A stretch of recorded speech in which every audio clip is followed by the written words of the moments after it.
Bueno, creo que estamos para empezar. Buenas tardes a todos. Mi nombre es Ayelén Pereira, soy médica pediatra del staff del Servicio de Urgencias y Emergencias Pediátricas de acá del Hospital Castro Rendón. Y hoy me va a acompañar también Cueva Eva por parte del sector de enfermería. La idea del día de hoy es hablar un poco de lo que es crisis asmática, si bien la idea es hablar un poco de lo que es definición y fisiopatología, es apenas un poquito, lo que vamos a tratar de hacer hoy es hablar un poco de los nuevos protocolos de tratamiento, ya que hace poquito tiempo con mis compañeras actualizamos este protocolo. A modo de introducción, vamos a decir que el asma es una enfermedad crónica que tiene mayor prevalencia en la edad pediátrica y que en Argentina esa prevalencia oscila entre un 10 a un 18% en los niños de 6 a 14 años. Y a modo de definición, vamos a decir que se va a definir como un evento de progresiva dificultad respiratoria que se acompaña de disnea, de tos, de sibilancias y de opresión torácica. Esto puede ser desencadenado por la exposición a diferentes estímulos, como ya sabemos, virosis, alergenos, el frío, el ejercicio, y los síntomas también van a ocurrir como el resultado de la contracción del músculo orizobronquial, así también como por la inflamación y el edema de la mucosa de las vías aéreas en una etapa más tardía. El objetivo del tratamiento siempre va a ser revertir rápidamente los síntomas, por lo cual debe iniciarse lo antes posible.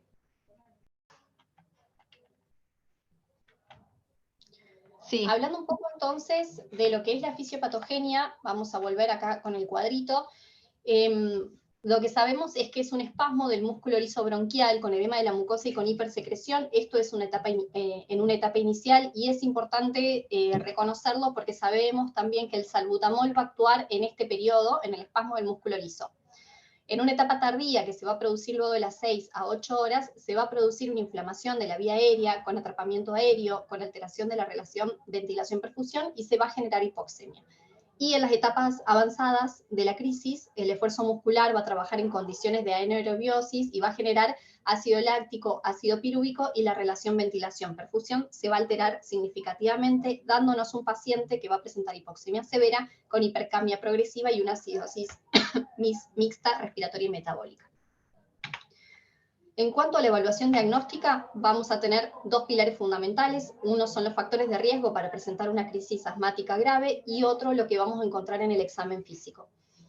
En cuanto a los factores de riesgo, tenemos que hacer una anamnesis dirigida, preguntarle al paciente, a las familias, sobre antecedentes de internación en una terapia intensiva, antecedentes de asistencia respiratoria mecánica, o visita a la sala de urgencias, cuántas veces el paciente tiene estas exacerbaciones durante el último mes o durante el último año, si ha estado hospitalizado, cómo es el seguimiento ambulatorio de este paciente, si tiene un tratamiento instaurado o no, si tiene un seguimiento por parte de su pediatra y de su neumonólogo, el uso diario de broncodilatadores también, el uso regular de corticoides orales, y esto es importante sobre todo porque sabemos los pacientes que reconsultan en una guardia de urgencias y nosotros por ser médicos que todo el tiempo vamos cambiando, no siempre tenemos un seguimiento del paciente, no sabemos si este justamente estuvo en los últimos 15 días, 10 días cumpliendo tratamiento con corticoides. También vamos a tener como factor de riesgo el fracaso del tratamiento en el rescate inicial y los problemas psiquiátricos y psicosociales. Y en cuanto al examen físico, ¿qué es lo que tenemos que valorar? Una frecuencia respiratoria, una frecuencia cardíaca, la presencia de músculos accesorios, como el tiraje subcostal, intercostal, supraesternal, el aleteo nasal, la respiración tóraco-abdominal, el estado de la conciencia, si es un paciente que puede hablar con oraciones largas, si habla con palabras entrecortadas, la presencia de cianosis, que esto se va a dar cuando la saturación del oxígeno ya es muy baja, si el paciente presenta expiración prolongada, sibilancias en grados variables, puede ser inspiratorias, expiratorias en ambos tiempos, o pueden estar ausentes en una obstrucción muy severa. Y también reconocer el paciente que tiene una crisis severa con una inminente claudicación respiratoria, que vamos a encontrar un paciente que tiene fatiga muscular, con disminución de la frecuencia respiratoria, la aparición de la sincronía tóraco-abdominal y el tórax silente sin sibilancias. Siempre vamos a recordar el triángulo de evaluación pediátrica, valorando los tres lados, el aspecto, la respiración y la circulación. ¿Cuáles son las indicaciones de un ingreso a terapia intensiva? Va a ser la alternancia del sensorio, las manifestaciones clínicas de fatiga muscular, el silencio escrutatorio, una voz entrecortada, una presión arterial de CO2 mayor de 45 milímetros de mercurio, los signos de escape aéreo, como el neumotórax o el neumomediastino, que lo vamos a ver en una radiografía, los antecedentes de ARM, la intoxicación medicamentosa, el mal asmático, una acidosis metabólica severa y el paro cardiorrespiratorio. Hablando un poco entonces de las actualizaciones que hemos hecho en el último tiempo, el Hospital Ricardo Gutiérrez propone para estimar la gravedad de la crisis del asma la tabla de la guía Gina, que esta, si bien es una tabla que es bastante completa, de hecho es la más completa de todas, la realidad es que para la urgencia no es tan práctica. ¿Por qué? Porque toma como parámetros valores como la disnea, cómo habla el paciente, esto que decíamos recién, si tiene oraciones largas, si habla solo con voz entrecortada, algunas palabras sueltas, el estado de la conciencia, la frecuencia respiratoria, el uso de músculos accesorios, la presencia o ausencia de sibilancias, la frecuencia cardíaca, el pulso paradójico, la PEF, luego el broncodilatador, la presión arterial de oxígeno o la presión arterial de dióxido de carbono y la saturación aérea ambiente. Otra de las tablas que utiliza es el score pulmonari para la valoración clínica, que esto tiene en cuenta parámetros como la frecuencia respiratoria, la presencia o ausencia de sibilancias y el uso de músculos accesorios. Sí, lo que sugiere el Gutiérrez es que correlacionemos esta tabla, el pulmonary score, con la saturación de oxígeno, sabiendo que podemos clasificar como una crisis como una crisis leve con una saturación más de 94, moderada de 91 a 94% y severa menos de 91%. Lo que dice también es que en caso de discordancia entre la puntuación clínica y la saturación de oxígeno, hay que tomar el valor de mayor gravedad. Hice un estudio que fue publicado por Smith y colaboradores, demostró la utilidad del Pulmonary Score para estimar la obstrucción en la vía aérea de los niños que eran incapaces de realizar las pruebas funcionales, ya sea por el estado clínico del paciente en ese momento o por la edad, que es lo que proponen las guías Gina. Otro de los scores para clasificar la gravedad es el de Wood, modificado por Ferres, que a diferencia del score pulmonary, agrega lo que es la frecuencia cardíaca, la entrada de aire y la presencia o ausencia de cianosis. En cuanto a los exámenes complementarios, sabemos que la saturación de oxígeno presenta una buena relación con la gravedad de la crisis asmática y especialmente en niños mayores de 5 años. Siempre tenemos que tratar de utilizarla porque es un método que no es invasivo, es eficaz y es barato también. En cuanto a las radiografías de tórax, no es un estudio que se pide de rutina, solamente lo vamos a solicitar cuando sospechemos alguna sobreinfección bacteriana o un neumotórax. Con el tema del laboratorio es lo mismo, lo que es el hemograma, el estado ácido base, ionograma, no son procedimientos que sean de rutina, los vamos a solicitar solo cuando el paciente tenga una crisis severa, que estemos pensando en una terapia intensiva. Y luego la medición de la función pulmonar, esto la verdad que no lo hacemos en la guardia por lo general, pero puede ser cuantificado durante la crisis de asma siempre que el estado del paciente lo permita, así como la edad. Se puede hacer la espirometría forzada luego del broncodilatador. En cuanto al tratamiento, lo que propone el Gutiérrez es el uso del salbutamol, como sabemos es la primera medicación de elección, se puede utilizar en aerocámara con inhalador de dosis medida o vía nebulizada. Si bien propone que ambas son igualmente efectivas, la primera, que es por aerocámara, es mucho más rápida y se prefiere la vía nebulizada en las crisis moderadas a severas, ya que permite administrar en forma conjunta el oxígeno. Una revisión comparó la evidencia publicada entre la administración de salbutamol en forma continua y en forma intermitente y no encontró diferencias con respecto a la función pulmonar y a la tasa de internación, y a su vez comparó también en otra revisión el uso de salbutamol por inhalador de dosis medida y otro por vía nebulizada, tampoco encontrando diferencias en cuanto al score clínico, la tasa de internación y los parámetros funcionales. Aún así, los estudios de costo-efectividad se inclinan hacia el uso de salbutamol por la vía de inhalador de dosis medida, pero reservan lo que es la medicación en forma de nebulización para las crisis moderadas a severas con hipoxemia, ya que le aporta el oxígeno en forma conjunta.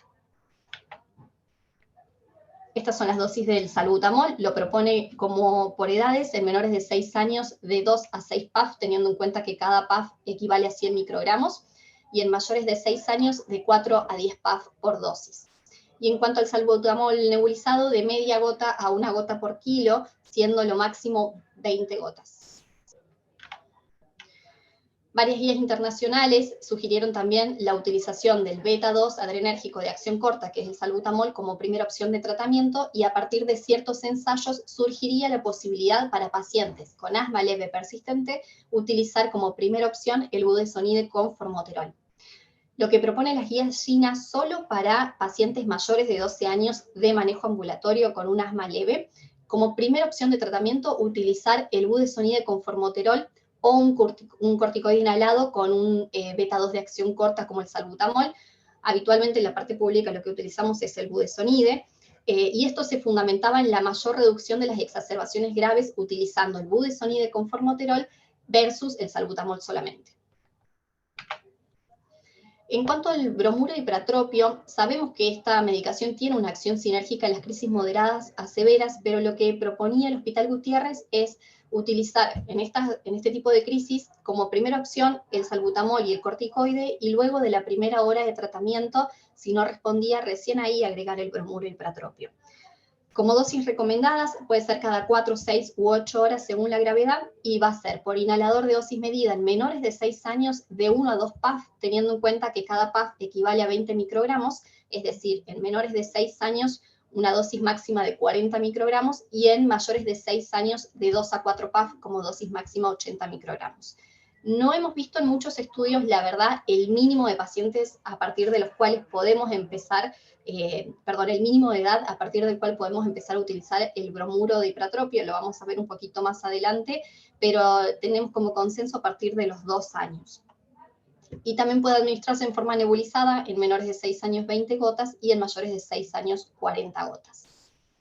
En cuanto al corticoide sistémico, el Gutiérrez propone también dentro de la primera hora del tratamiento, ya que sabemos que actúan luego de 3 a 4 horas de administrado, y sabiendo también que la administración vía oral es tan efectiva como la vía parenteral. Por eso siempre vamos a elegir la vía oral, ya que es menos invasiva, tiene igual efecto, ¿sí?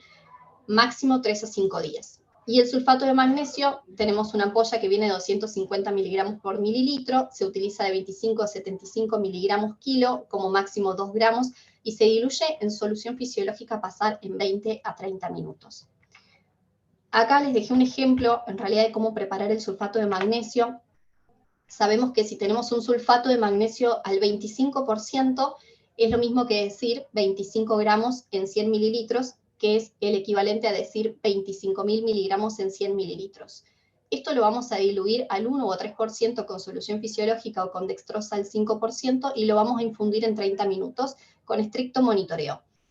El sulfato de magnesio es una droga segura, ¿sí? La verdad que los efectos adversos son raros, puede ocasionar un rash cutáneo, náuseas o la hipotensión, por eso es que nosotros siempre monitorizamos la frecuencia cardíaca y la tensión arterial cuando lo estamos administrando.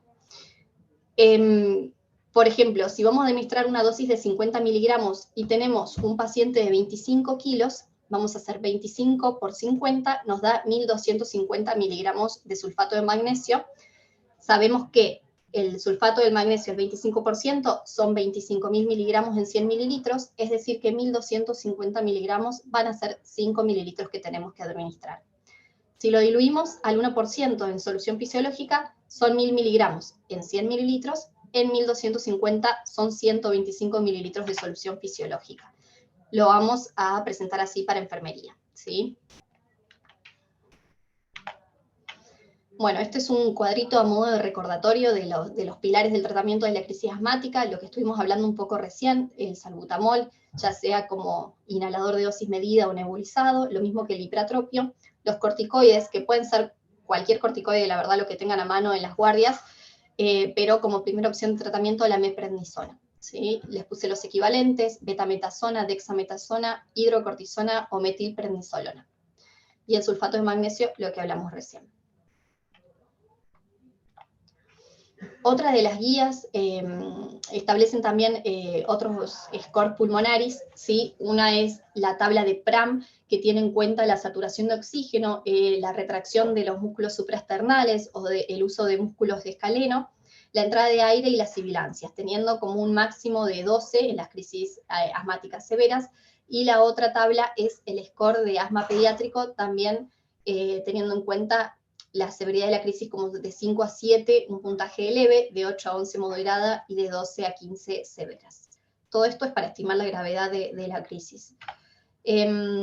Uno de los estudios también que presenta la revista de Medicina de Emergencia canadiense, lo que hizo es hablar sobre cómo manejar las crisis asmáticas severas en pacientes preescolares, y lo que nos dice es que con un score de PRAM mayor a 4 se puede utilizar el salbutamol como máximo 10 PAF más el corticoide. También propone la dexametasona como primera opción de tratamiento en cuanto al corticoide a 0,6 miligramos por kilo por 1 a 2 días, ya que tiene una mejor tolerancia oral y que también es una menor cantidad de mililitros que hay que administrar comparado con la meprednisona. También propone, como el Gutiérrez, el corticoide endovenoso solo en intolerancia oral o en un asma grave o en un riesgo de cría, utilizando la metilprednisolona, y el bromuro hipratropio también lo indica en las crisis moderadas a graves en mayores de 3 años, que se observó que utilizado en la primera hora reducía las hospitalizaciones sin evidencia de su beneficio luego de las 3 primeras dosis. También lo propone como menos de 30 kilos, 4 PAF cada 20 minutos en la serie, o mayores de 30 kilos, 8 PAF cada 20 minutos. Lo que dice este artículo canadiense también, entonces, es que ¿cuál sería el mejor método para la administración? Los inhaladores de dosis medidas con espaciadores eran más eficaces para llevar el medicamento, se asociaban a una menor tasa de ingreso hospitalario en comparación con la medicación administrada por la nebulización. Los beneficios eran mayores mientras más severas eran las crisis y mientras más pequeños eran los pacientes, y el tratamiento con salbutamol nebulizado, si bien es una opción razonable en la crisis severa, lo propone también porque puede dar múltiples medicamentos al mismo tiempo, ya sea un bromuro o hipratropio. Disculpame. Sí, ¿Sabes que nos están pidiendo si podemos ocultar la barra que aparece abajo de la presentación para que puedan ver lo que está escrito? Ahí está, gracias. Perfecto, dale. Bueno, en crisis asmáticas con una saturación de oxígeno aire ambiente menor del 92% con una saturación menos del 92% propone la nebulización o la cánula nasal con el inhalador de dosis medida. Y cuando utilizamos el sulfato de magnesio en las crisis que son moderadas a severas, dentro de los primeros 30 a 90 minutos o luego de la primera impregnación, ya que se observó que redujo las hospitalizaciones. Propone como dosis de 40 a 75 miligramos por kilo. Habitualmente nosotros lo que hacíamos en el SUEP, acá en La Guardia, los pacientes que tenían una crisis moderada, empezamos primero con una impregnación, si no respondía íbamos de vuelta con otra impregnación, y si ahí no respondía, por ahí era razonable utilizar el sulfato de magnesio, pero en todo este tiempo nos llevaba por lo menos 2 horas y media o 3 hasta que uno revaloraba al paciente, indicaba de vuelta la impregnación. Bueno, esto lo que propone es utilizarlo en una forma mucho más temprana. Cuando indicamos el alta hospitalaria en pacientes 1 o 2 horas luego del último PAF, con una saturación igual o mayor al 92% aire ambiente, con un score de PRAM de 3 o menos, y con la regla de los 4, que sería 4 PAF cada 4 horas por 4 días. Otro ensayo de la revista de Pulmonología Pediátrica del año 2019 hizo un ensayo clínico controlado con el objetivo de comparar la eficacia del salbutamol y bromuro hipratropio administrado por aerocámara versus administrado por nebulización en las exacerbaciones graves de asma. En este ensayo clínico participaron 103 pacientes con exacerbaciones graves que estuvieron definidos por un score pulmonar mayor de 7, y un grupo recibió el salbutamol con el bromuro hipratropio y el otro grupo recibió por aerocámara, y el otro grupo recibió la misma medicación por nebulización.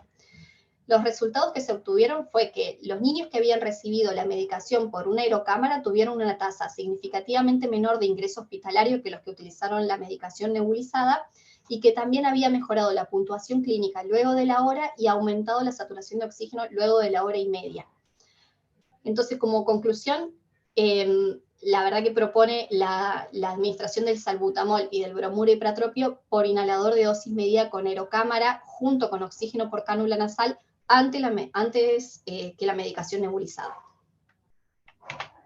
¿Qué es lo que propone la Sociedad Argentina de Pediatría en su último archivo del año 2021? Propone que en las exacerbaciones leves de manejo ambulatorio podemos administrar el salbutamol no solo 2 PAF, sino como máximo 4 PAF por aerocámara cada 4 horas, o la nebulización, también 1 gota por kilo en 3 mililitros de solución fisiológica, sabiendo que lo máximo son 20 gotas, que equivalen a 5 miligramos, es decir, 1 mililitro. En los pacientes que utilizan los beta-2 de acción prolongada, se debe discontinuar esta medicación cuando se requiere el uso de salbutamol cada 4 horas, y no es necesario suspender los corticoides inhalados, por ejemplo el budesonide, aunque no deberían reemplazar la utilización de los corticoides orales.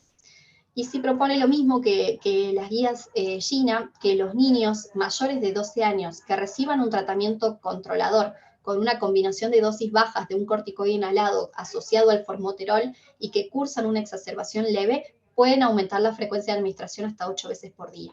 Si deberían aumentarla o más, ya estamos hablando de un paciente que por ahí puede requerir una internación. En cuanto a la exacerbación moderada, propone el oxígeno, el salbutamol ya sea por aerocámara o nebulizado, junto al bromuro hipratrópico y la meprednisona vía oral. Todo esto durante la primera hora, a diferencia del Gutiérrez, que lo que proponía el Gutiérrez era el bromuro hipratrópico en la segunda hora.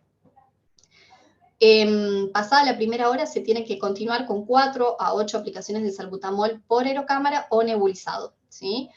El bromuro hipratrópico también las mismas dosis, como máximo 80 microgramos, ¿sí? En las dosis nebulizadas son 250 microgramos en menores de 30 kilos, que serían 20 gotas, y de 500 microgramos en mayores de 30 kilos, que serían 40 gotas. El efecto máximo se va a producir en las primeras dosis, no habiendo mejoría más allá del tratamiento de las primeras 24 o 48 horas, por eso no sería una medicación que debería permanecer a lo largo de los días. Y en cuanto al corticoide, la meprednisona es el corticoide de elección, tiene que iniciarse dentro de la primera hora, y se reserva solamente la hidrocortisona endovenosa para niños que no toleran la vía oral. La duración del tratamiento, como proponen todos los corticoides, es de 3 a 5 días, no debiendo realizarse un descenso gradual en los pacientes que recibieron un corticoide en menos de 10 días.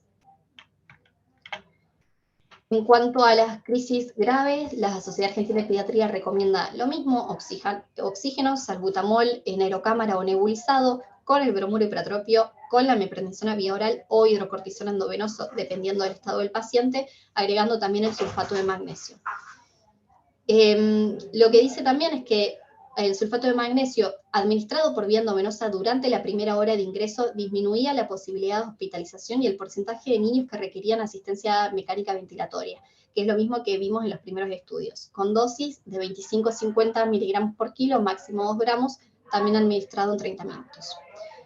Y el oxígeno es una opción eficiente para nebulizar en el ámbito asistencial en los pacientes hipoxémicos y por lo general, para que tenga un buen funcionamiento, tiene que ser con un flujo de 6 a 8 litros por minuto.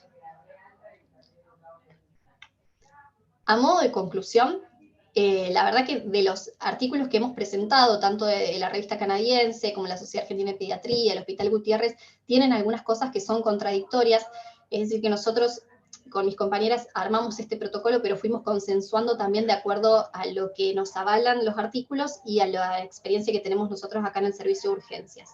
Como conclusiones, decidimos seguir utilizando el score pulmonari, pero relacionándolo con la saturación de oxígeno para establecer la gravedad, y utilizar el salbutamol ya sea nebulizado o por aerocámara, las dosis que estuvimos hablando recién. El bromuro hipratrópico, usarlo en la primera hora, ¿sí? En menores de 5 años y en mayores de 2 años, de 1 a 2 PAF, y en mayores de 5 años de 2 a 4 PAF. Los corticoides, como primera opción, continuar utilizando la meprednisona de 1 a 2 miligramos kilo día, como máximo 40 miligramos, podemos dar la dosis de carga del día también, que en gotitas el equivalente serían 20 gotas. Si la dosis es muy elevada, ahí es cuando podemos utilizar la dexametasona vía oral a 0,6 miligramos kilo dosis. Sabemos también que la meprednisona es una medicación que es bastante amarga, y que si bien el paciente por ahí no presenta intolerancia oral, por lo amargo del sabor que tienen, lo terminan escupiendo, y es ahí cuando también podemos indicar la dexametasona. Ante la intolerancia oral, las crisis severas o el riesgo de cría, vamos a utilizar en forma endovenosa la hidrocortisona de 5 a 10 miligramos kilo dosis, como máximo 300 miligramos, o la dexametasona también. Y el sulfato de magnesio, utilizarlo en los primeros 60 a 90 minutos con dosis de 25 a 75 miligramos por kilo. Este es el protocolo que actualizamos hace poquito, así es realmente como nos estamos manejando acá en La Guardia. Es un poco lo que hablamos recién, esto de utilizar el pulmonary score junto a la saturación de oxígeno y presentando al paciente un score pulmonary menor a 3 con una crisis leve, sabemos que el seguimiento va a ser ambulatorio, podemos administrar el salbutamol 4 PAF cada 4 horas por 4 días o el salbutamol nebulizado, junto con la meprednisona, 1 miligramo kilo día por 3 a 5 días, las pautas de alarma y el control en 24 a 48 horas en el centro de salud o con su pediatra de cabecera. Un paciente con un score de 4 a 6, hablando de una crisis moderada, vamos a administrar el oxígeno solo si el paciente satura menos del 92% e iniciamos la serie con salbutamol, hipratropio y administramos también el corticoide. El salbutamol, tanto el salbutamol como el bromuro hipratropio, dependiendo de la hipoxemia, podemos utilizarlo con aerocámara o nebulizado. Si lo hacemos en forma nebulizada, también se indica cada 20 minutos 3 veces la meprednisona, las mismas dosis, o la dexametasona. Luego del control en la primera hora, vamos a repetir. Si no hay mejoría del score pulmonary, vamos a repetir la serie solo con el salbutamol, revalorando el oxígeno suplementario. Y luego el control de la segunda hora, si el paciente permanece con un score pulmonary de 4 o con una saturación con aire ambiente menor del 92%, vamos a valorar el lugar de internación según la gravedad del paciente. Y hablando de una crisis grave con un score pulmonary mayor de 7, vamos a administrar el oxígeno siempre, y la serie con el salbutamol y el hipratropio lo vamos a hacer nebulizado para administrar conjuntamente el oxígeno. Cada 20 minutos por 3 veces, más hidrocortisona o dexametasona endovenoso, y luego de la primera hora repetiríamos, si no hay mejoría, la serie solo con el salbutamol y considerando ya la administración del sulfato de magnesio. Bueno, este cuadro me pareció bueno ponerlo también porque son errores frecuentes que cometemos en el manejo de las crisis asmáticas. Uno de ellos es el error en la técnica inhalatoria. Sabemos que cuando administramos una medicación por aerosol, tenemos que utilizar siempre la aerocámara o el espaciador, agitar la medicación antes de utilizarla y contar los 10 segundos correspondientes.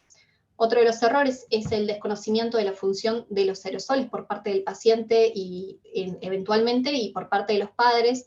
Esto sabemos que es tarea del personal de salud que el paciente se vaya entendiendo cuál es la enfermedad que tiene, cómo sería el tratamiento, qué es lo que se le administra, cada cuántas horas y por qué. El error en la frecuencia de la administración de la medicación, o no asociar el bromuro hipratropio a las crisis moderadas a severas, administrar los corticoides endovenosos solo en las crisis leves y las moderadas, no utilizar el sulfato de magnesio en aquellos pacientes que no respondieron a los broncodilatadores ni a los corticoides, suspender los corticoides inhalados durante las crisis, el uso de antibióticos, esto nos compete a nosotros, sabiendo que las crisis asmáticas, por lo general, más en esta época, las causas son virales. El uso de expectorantes y mucolíticos, sabiendo que tampoco hay evidencia científica del funcionamiento. Y esto, el último punto, me pareció muy importante también, no lavar la aerocámara con agua y detergente, entendiendo que el detergente lo que hace es disminuir la carga electrostática de las paredes de la aerocámara, lo que impide que la medicación se adhiera a las paredes y vaya donde tiene que ir, que es al pulmón de nuestro paciente. Así que, nada, la idea era hablar un poquito más que nada de los nuevos protocolos. Espero que les haya sido claro y que cualquier duda que tengan, ahí los vamos a ir leyendo. Les dejé un poco de bibliografía de dónde sacamos toda la información y nada, estoy para las preguntas.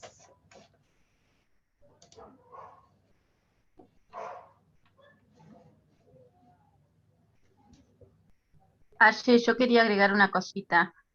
Sí, por supuesto.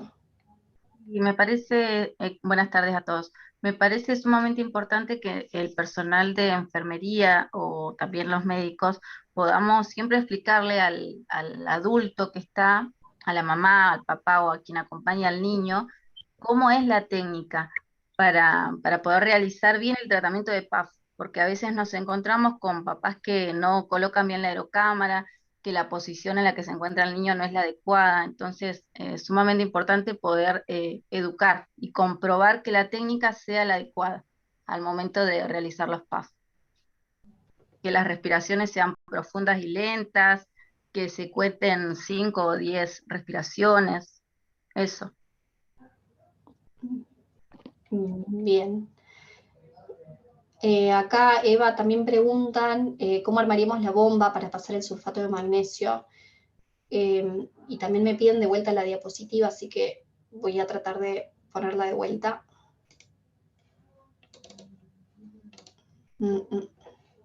¿Cómo armarían la bomba? Me imagino que deben estar consultando cómo se programaría la bomba. Las bombas que tenemos nosotros son las que pueden ser que las tengan todos, son las Hospira XL. Y lo que nosotros tenemos que colocar es, primero que nada, poner el goteo, la cantidad del fármaco que vamos a pasar, que generalmente nosotros, la dilución del sulfato de magnesio es en 100 mililitros de solución fisiológica, entonces pondríamos el volumen a infundir, serían los 100 mililitros, y después pondríamos los 20 minutos, los 30 minutos en la bomba, y ahí directamente les va a alargar el goteo. No sé si se entiende la explicación. Porque las bombitas la programamos de esa manera, digamos. Ponemos la solución a infundir, los 100 mililitros, y después el tiempo en el que va a pasar, que serían 20 o 30 minutos, y la bomba misma nos larga el goteo.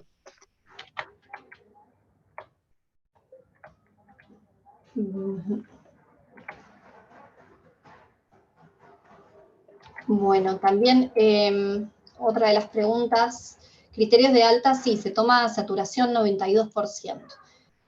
Saturación 92%, un score pulmonari de 3, ¿sí? O menor a 3, serían los criterios de alta. Por supuesto, también con las pautas de alarma y con su control correspondiente con su pediatra, ¿sí? Y ante las pautas de alarma, volver a la guardia de urgencias. Otra pregunta, ¿en qué momento el síndrome bronquial obstructivo recurrente mayor de 3 o 5 años pasa a ser asmático? En realidad, eso te lo va a dar también la historia familiar, los criterios de IPA, a ver, perdón. Si es un sibilante recurrente, mayor de 2 años, lo que sí, como consenso, ya podemos administrar el bromuro y pratropio, pero la verdad que eso es según la historia clínica del paciente también.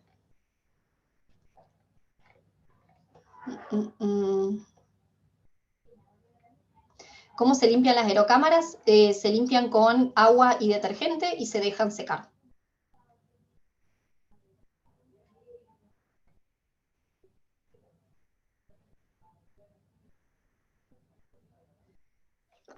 La diapositiva de la dilución del sulfato de magnesio también piden allí. Sí, recién la puse. De todas maneras, el Power lo van a tener también con la bibliografía, si quieren volver después a rechequearlo.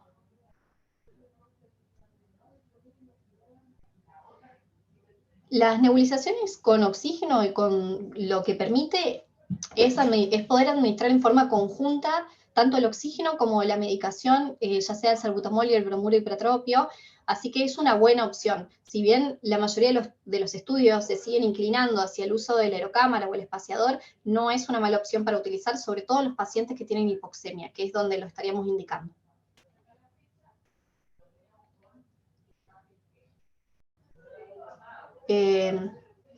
¿En qué posición real debería estar el paciente? Por lo general, cuando se impregna, no estar en una posición 180, sino más a 30, 45 grados, ¿sí?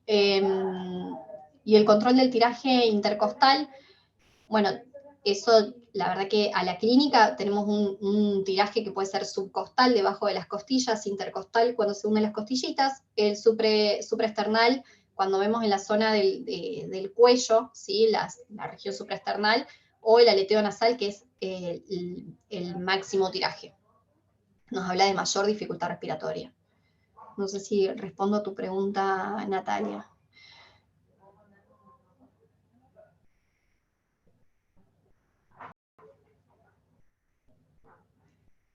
Lo ideal es utilizar solución fisiológica para las nebulizaciones porque es el mejor medio para poder administrar el salbutamol. Si ahora tenemos un paciente y le vamos a administrar 20 gotas de salbutamol más 20 gotas de bromuro y pratropio, por ahí no te va a dar mucho más para agregarle fisio. ¿Sí? Depende también la cantidad de medicación que le administremos al paciente.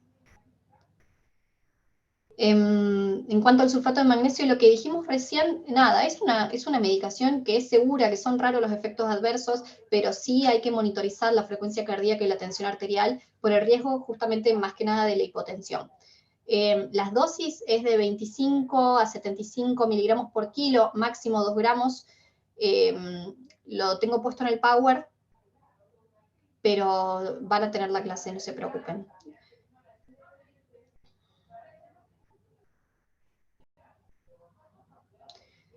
Y Juliana, en la diapo puse lavar las aerocámaras con agua y detergente por eso de que disminuye la carga electrostática. Está sacado del Hospital Gutiérrez esa información también.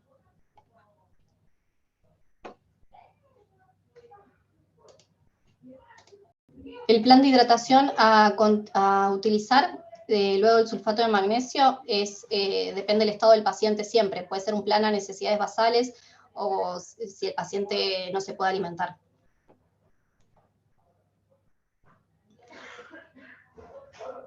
Ashley, para dejar en claro entonces, porque vuelven a consultar, las aerocámaras no se lavan con detergente.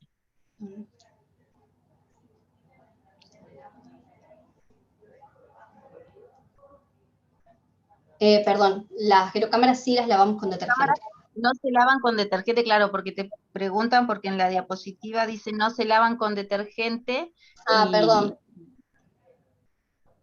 Claro, Perdón. y vos dijiste que se lavan con detergente, entonces te vuelven a preguntar acá si se lavan o no se lavan con detergente. Perdón, las lavamos con agua, ¿sí? Y las dejamos secar.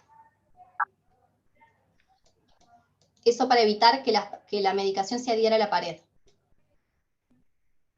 ¿Y cada cuánto recomiendan lavar las aerocámaras? La verdad que luego de cada uso.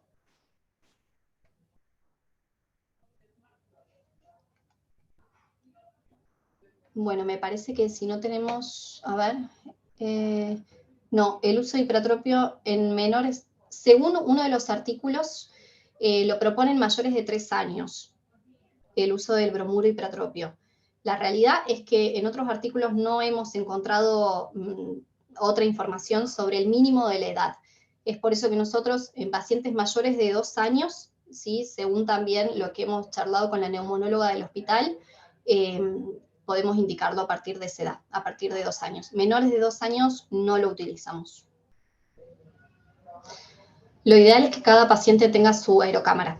Lo ideal es eso, que cada paciente tenga su aerocámara y que no se comparta con otros pacientes. En menores de 2 años no indicamos el bromuro hipertropio. Y las dosis del PAF de hipertropio, sí. Cada PAF tiene 20 microgramos, es decir que en pacientes que tienen menores de 5 años vamos a usar de 2 a 4 PAF, como máximo 40 microgramos, y en pacientes mayores de 5 años de máximo 80 microgramos.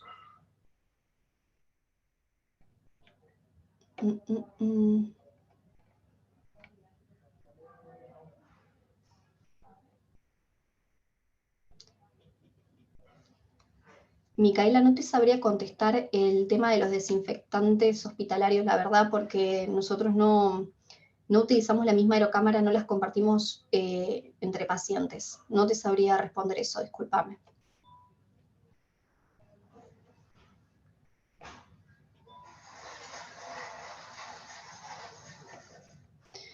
Y para realizar el PAF, en realidad, nada, hay que agitarlo previo a la colocación de la aerocámara en el paciente y recién ahí hacer el PAF, no es necesario el PAF al aire.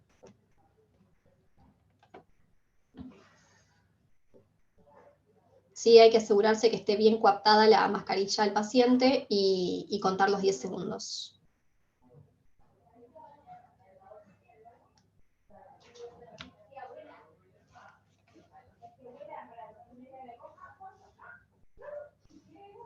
Los PAF siempre se administran de la misma manera, ¿sí? Se cuentan los 10 segundos.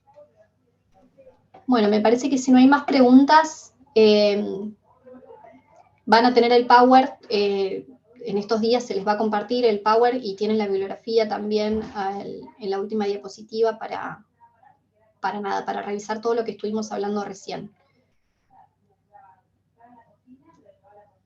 Espero que les haya servido la actualización y nada, cualquier cosa pueden volver a escribir.